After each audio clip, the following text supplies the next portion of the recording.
understanding where you can kind of draw the line and have somebody else jump in and do a particular part of delivering the service, it can be really difficult to make that distinction. I think it's very, very difficult until you're extremely clear about how you do things and your process. I think it's very difficult to be able to delegate. And if you don't clearly understand something, you can't delegate it. This episode of the Unstoppable CEO podcast is sponsored by our referable book program, where we'll create a great lead generating book for you. If you've always wanted to write a book for your business but never managed to get it done, let us do it for you. To find out if this is a fit for you, schedule a quick 20-minute intro call with me at unstoppableceo.net. Click the book a call button. Now on to the episode.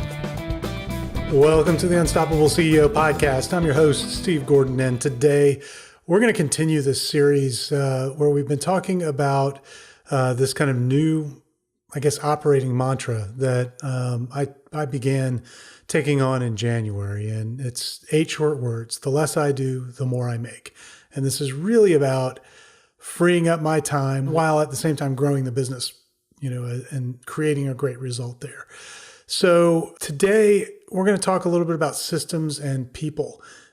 Because if you're going to free yourself up, you're going to have to deal with systems and you're going to have to deal with people. And I know there's a big trend these days, for folks that want to create a solo business, and that's great if that's what you want to do. But understand that there's only a certain amount of time freedom that you can create for yourself there in most cases, because there are a lot of things that are required to run a business and to deliver a product, deliver a service, to really grow that. At some point, you've got to create teamwork if you're going to free yourself up. And I actually think to not only to create that freedom for yourself, but also to create increasingly good results for your clients and your customers, you need that teamwork as well, because that teamwork brings in creativity. And so I think that's a really key component to it. So we're going to talk a little bit about how I've been approaching that here over the last couple of months, and just give you some, hopefully some ideas that'll help you think through how to do the same if that's something that you're trying to do. So I want to start with this really nasty word in business, the D word, delegation. And I really think that delegation is almost the root of all evil in business, because we're told as entrepreneurs that we need to delegate. And it's sort of, pounded into us that we should be doing this. But it's a difficult thing to do. And I think, one of the things that we get caught up in is really not being set up to delegate a particular, piece of work. And as I've been thinking about that and sort of observing myself over the last couple of months, because I've been trying to delegate a lot of stuff that I had been doing that I probably shouldn't have been doing, that I wasn't the best person to do, there are a couple of layers to this. And the first is really to be able to understand what to delegate.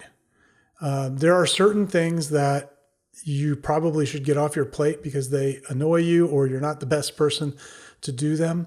There are other things that you absolutely should be the one to do. And so really discerning the difference between the two, I think, is actually fairly difficult. I mean, there are some obvious things, like I got bookkeeping off my plate several years ago. I wasn't good at it, wasn't a good use of my time. I hired a bookkeeper to take care of that. And it's been fantastic ever since. But that was pretty easy to identify. And I think within service businesses in particular, where you are the deliverable a lot of times, understanding where you can kind of draw the line and have somebody else jump in and do a particular part of delivering the service, it can be really difficult to make that distinction.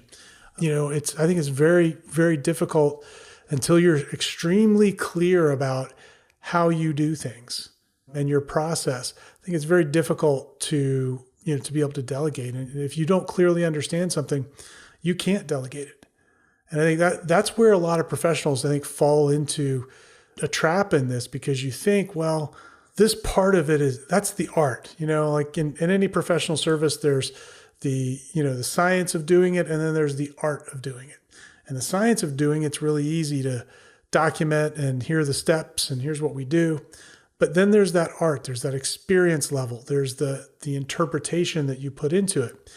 And I've been really kind of grappling with, how do you decide where the line is, and how can that be done where I'm drawing the smallest possible circle around myself in terms of what at the end of the day, when I'm done with this, process, this transformation of the business, how do I draw the smallest possible circle around me and get team members who can work with me to take on the rest of this? And ideally team members who are uniquely skilled at those other areas where I'm, if we're honest, I'm probably not the best person at doing that particular thing, but it's so integral to the art of, doing what we do that sometimes it's hard to, think about how we separate that out. And so years ago, I read the book Out of Chaos, which is written by Deming. And Deming was the guy that basically took Japan after World War II and gave them process so that they could create, increasingly higher quality products and have systems for doing that and create a lot of reliability in their businesses. He was very successful at that. He's got this saying that, and I'm going to butcher it, but the essence of it is, if you can't describe the work you're doing as a process, then you don't understand the work that you're doing. And so I had that quote in my mind as I started to think about this challenge of, how do we look at the art part of practicing any profession and break that down into something as discrete as a process? And rather than saying, oh, well, that's just not possible, I kind of took the approach of, well, it's possible. And the key is just to think a little more deeply about the art piece of it, because art can be taught. Now, brilliant art takes time, but competent art can be taught. So I started by really beginning to think through and break down our process. Doing that, I think, is easier said than done. I think a lot of times when you get good at practicing your profession, you become so unconsciously competent at it that it becomes difficult to now describe to someone else because you don't know all of the little things that you're doing. You've forgotten a lot of them along the way, and so that can be, I think, really challenging, but I think it's worth doing. So the way that I've approached this is I've started with the overall process. And I've actually started with almost reimagining how we present the company. Because it allows me to begin to break down the different things that we do and compartmentalize things and turn them into distinct processes. For me, that was a real shift in the way I thought about it. I used to like to think that everything we did went together and it all fit together. And, we have these two approaches. We help people with podcasts and books, and they actually complement each other as tools, which is why we use them both. But a lot of times it was difficult to communicate why we did that. Internally, it's sometimes been a challenge to, separate those processes out. Well, once I made the decision that, okay, we're going to start dealing with these things as separate things, then it became a little bit easier to kind of jump in and start to break these things down. And so the first kind of overall process that I looked at was our book process, what we now call the Magnetic Author Program. We used to call it the Referable Book Program, but we've rebranded it, and really thinking about what's the big picture process that we take clients through there. And so I think that's the way to think about this, is look at your own service and think about, okay, what's the big picture experience and result that we're trying to create? And then what are the, 4 or 5 or 6 or maybe 7 steps? And we ended up with 7 in our process. What are the small number of big steps that it takes to deliver that? And kind of begin there, because that's the roadmap then for breaking everything else down and systematizing the rest of the delivery of that process. And I think that's really the right way to go about this. Having tried to develop systems, and actually we've written a lot of systems and SOPs in the past, but we've always kind of done it bottom up, where, okay, here's the process, it's being worked on, and let's document it, and now we've got it. But I actually have found tremendous utility in going the other way and starting at the top and saying, all right, let's make sure that we're engineering the right process to begin with. Let's start with the vision of the experience that we want to create for our clients and the result that we want to create for them. Now let's reverse engineer the result and the experience in the higher level process. And then from there, that's going to tell us what do we need to break down and, what are the supporting standard operating procedures that need to be put into place to make that happen. So there's a little bit of a shift in the way that we'd approached it in the past. And I honestly, having observed a lot of companies that have tried to do, build the SOPs and become more systematic, I've seen a lot of people take that bottom-up approach. And I, as I've reflected on it, I haven't seen that many of them be very successful with it.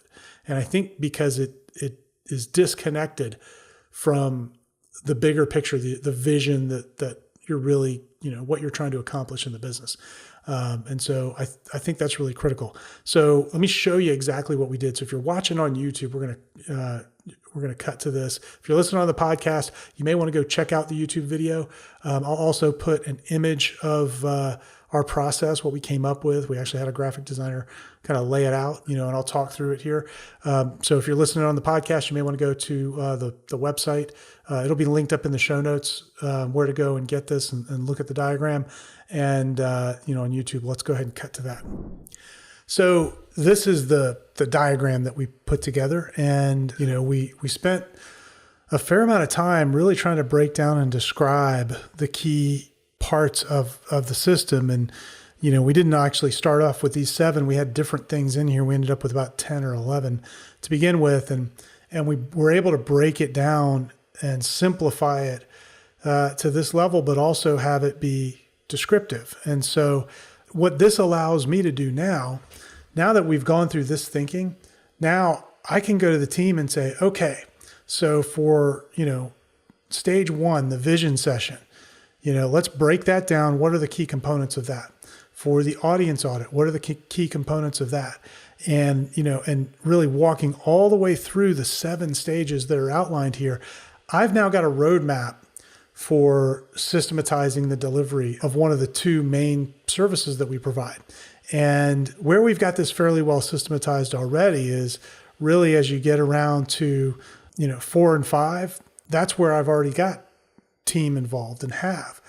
Where we haven't so much had the team involved is in 2 and 3, 6 and 7, where that's been more of the art, where I've been doing strategy and things like that. Well, one of the things that I'm beginning to understand as I'm thinking about this in terms of how do I describe it as a process is really thinking about those interactions and what do I do consistently?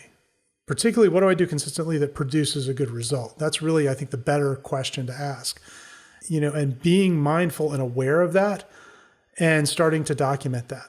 And that may not be so much of a step-by-step process. There'll be a process to execute it, but there'll also be, I think what we'll end up with are a set of kind of decision guidelines that will describe what the typical decisions are as you're going through these processes and how to guide those decisions towards the proper outcome without knowing what the inputs are.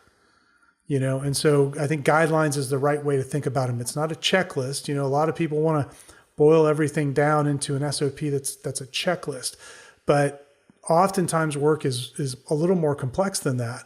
So can we describe the process and the steps and the flow? Yes, absolutely. But along the way at each stage, that needs to be now broken down into what's the thinking process? So what are the key considerations that you're looking for? And then based on what information comes in, what are the guidelines for making the decision? And that's not something that will get built overnight. In fact, what I'm finding is that more and more and more after, as I'll do, an audience audit or I'll go through the persuasion planner with a client, at the end of that, I'll stop and I'll record a Loom video. And in that Loom video, I'm describing, so here are the steps I went through. Here's the thinking process that took place. And here is the data that came in and here's how I'm thinking about it. And so I think we're going to end up with is actually a a really great training program for getting other talented people to come in and be able to do this, and probably be able to take what I end up with here and innovate on it even further, because they've got that basis of understanding, where the rails are. And having that little bit of structure to it, I think, will make it easy for somebody to come in and then take it to the next level. And so this is really, to me, this is the first step in getting the whole thing, the whole business systematized, is getting the vision for what our overall process is for delivering value. And then from there, we're, break each one down as far as it needs to be broken down, but not any further than that, because you can go crazy. You can have these procedures that are really long. And that's one of the things that we've really avoided. I think we've done a good job of avoiding it, is really kind of work at the checklist level to begin with.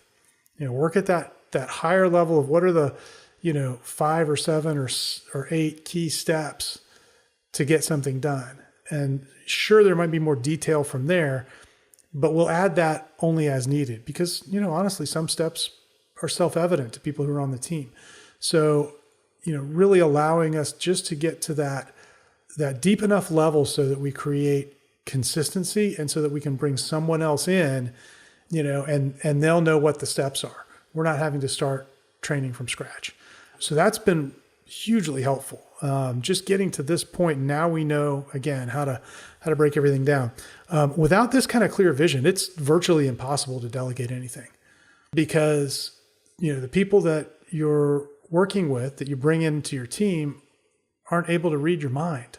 It's interesting, just in observing myself through all of this, that thoughts I've had about how to approach something that I've maybe, thought about for months and maybe years, in many cases are brand new to the person that I'm delegating this to, because they may have never heard me articulate that particular thought or that particular approach.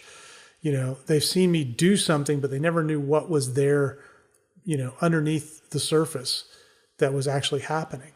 It's forced me to get really clear about how I'm executing things and making decisions so that I can hand that off to somebody.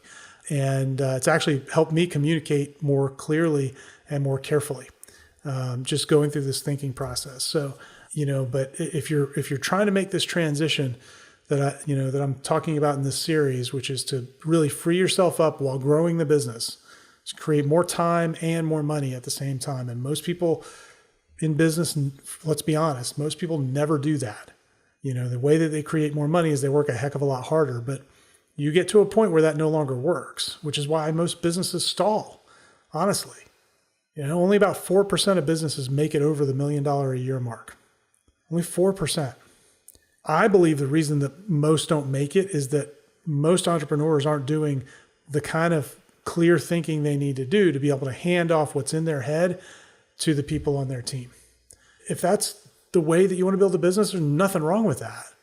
But most entrepreneurs will tell you they got into business because they didn't want to be the number one employee in the business, because they wanted to create a business that was going to create wealth for them and give them freedom to do what they want when they wanted to do it. And so that's really what we're in pursuit of in this series. So I hope this has been helpful, at least giving you an insight into how I'm approaching this and thinking about it. I hope that it gives you some things to think about. And I'd love to hear about your results or your take on it. If you've got a different approach that's worked, definitely, let me know. I think that'd be really fantastic. But anyway, in the next part of this, we're going to talk about people, because you can have all the systems in the world, but if you don't have people, then you got nobody to operate the systems. And so I'm going to talk about some of the hiring that we've been doing, and how we're building the team, and how I'm thinking about building the team long-term, and what we're getting ready for. So anyway, we'll see you on the next episode. Thanks for listening to the Unstoppable CEO podcast. Help others discover this show. Leave a review and rating on iTunes at unstoppableceo.net/iTunes.